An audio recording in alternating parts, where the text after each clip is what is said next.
Om Shanti.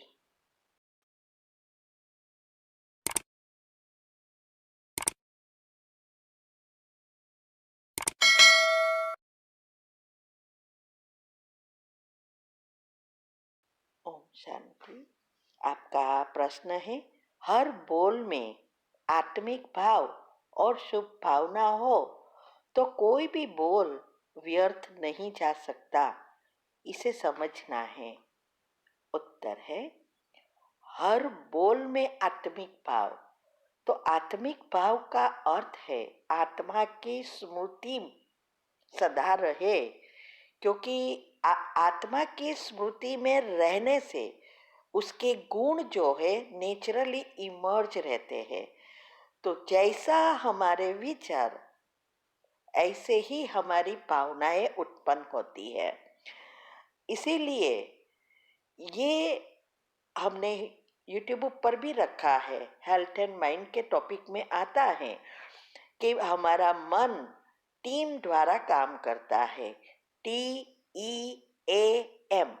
T माना thoughts, ई माना emotions, ए माना एटीट्यूड वृत्ति, एम माना मेमोरी स्मृति। तो जैसे संकल्प विचार उत्पन्न होते हैं वैसे ही हमारी भावनाएं बनती है, और जैसा भावना ऐसी हमारी वृत्ति विवेक जागृत होता है और हमारी स्मृतियां बनती जाती है, और उस स्मृति से ही हमारे और संकल्प उत्पन्न होते रहते हैं। और जैसे हमारी संकल्प सारा दिन चलता है उस अनुसार हमारा कर्म, हमारे बोल, हमारे व्यवहार सब इस पर ही आधारित है, क्योंकि मूल बात संकल्प ही है। जब हमारे साते चक्र के लेयर्स बदल जाते हैं तब हमारे अंदर नेचुरली गुण के जो भी भाव है वो नेचुरल हो जाता है। जैसे अभी नेगेटिव बोलना सोचना नेचुरल है, तो जब हमारे चक्र बदल जाते हैं, माना लेयर्स बदलते हैं, तब हमारे अंदर पॉजिटिव नेचुरल हो जाएगा। आप चाहते हुए भी बुरा नहीं कर सकेंगे। इसीलिए कहा कि जब हम आत्मिक स्मृति में रहने का पुरुषार्थ करते हैं, इसके लिए ही ये योग की पहली अवस्था, और इसमें आता है दिनचर्या मनचर्या मुख्य सेट करना। ये बहुत बहुत जरूरी है। इसमें हमने बताया है कि पहली स्टेज करने के लिए क्या क्या रोज का करना है। तो ये हमारे चक्र के एनर्जी लेयर्स बदलेंगे तब हमारी भावनाएं नेचुरल शुभ हो जाएगी, और एक भी बोल ऐसा नहीं होगा जिससे अन्य दूसरों को दुख पहुंचे, या ऐसे कोई ऐसा व्यवहार नहीं होगा जिससे हमारे पाप कर्म बने। एक एक कर्म हमारे कर्म संबंध में परिवर्तन होगा और पुराने खत्म होगा। इसीलिए कहा कि जब हमारी आत्मिक स्मृतियां बन जाती है तो हमारी भावना नेचुरल शुभ होती है, और हम सभी व्यर्थ बोल से मुक्त हो जाते हैं। क्योंकि व्यर्थ संकल्प से मुक्त होंगे तो ऑटोमेटिक व्यर्थ बोल से भी मुक्त होंगे।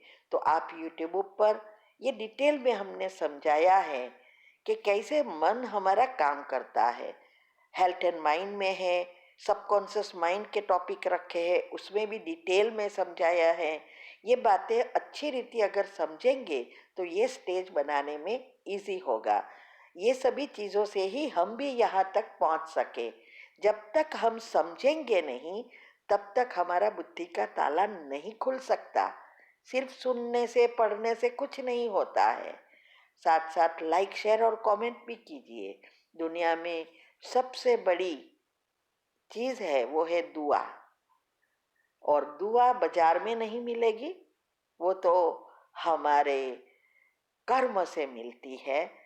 तो अगर हम कमेंट ऐसी करें जिससे अनेकों को फायदा हो तो दिल से दुआ निकलेगी, और वो दुआ हमारे को आगे बढ़ाएगी। ओम शांति। ओम शांति। आपका प्रश्न है जो मुरली में आया उसके लिए आपने भेजा है कि अकाल मूर्त परम पिता की परमात्मा की ही यादगार है, महिमा है कि अयोनी है, स्वयंभू है, रचता है, निर्भय है, निर्वैर है, ये सब बताया है आज। और सतयुग आदि में सब सत है।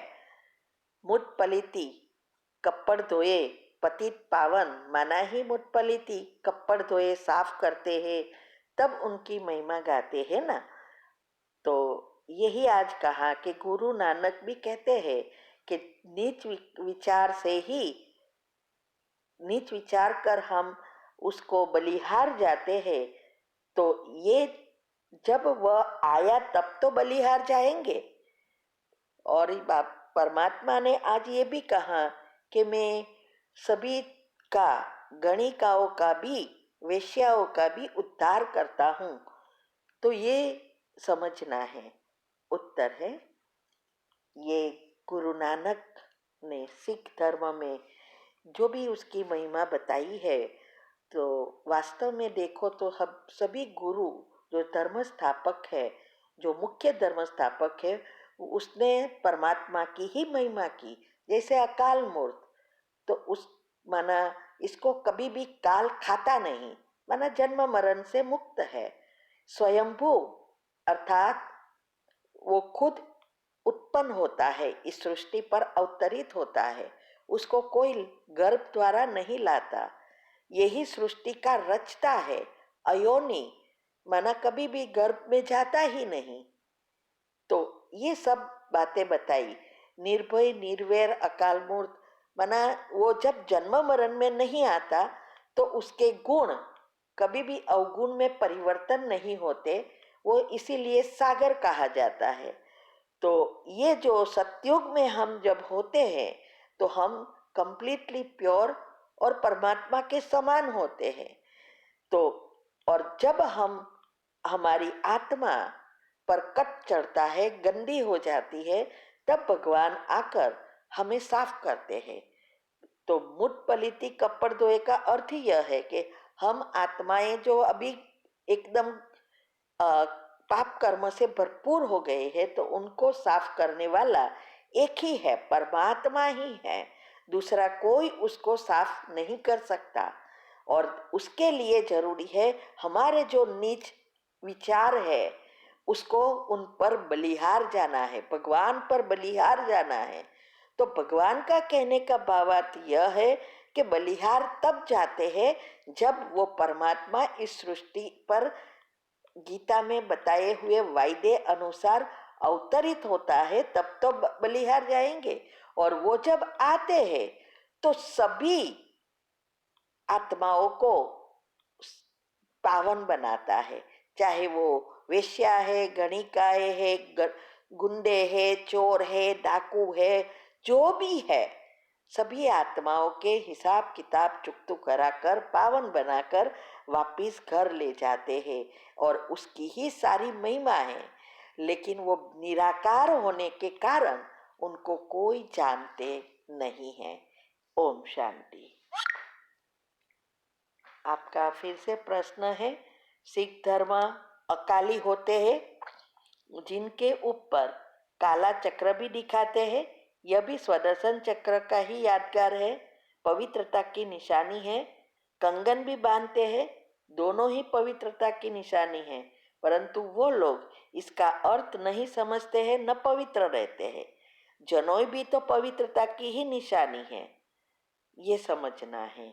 उत्तर है ये आज सारी मुरली में सिख की ही महिमा की है। स्वदर्शन चक्र ऐसा कुछ होगा पहनने का, और कंगन बांधते हैं हाथ में, लेकिन आज तो वो भी नहीं रहे, फैशन अलग हो गई है। लेकिन ये सब चीजें पवित्रता, संपूर्ण पवित्रता की निशानी है।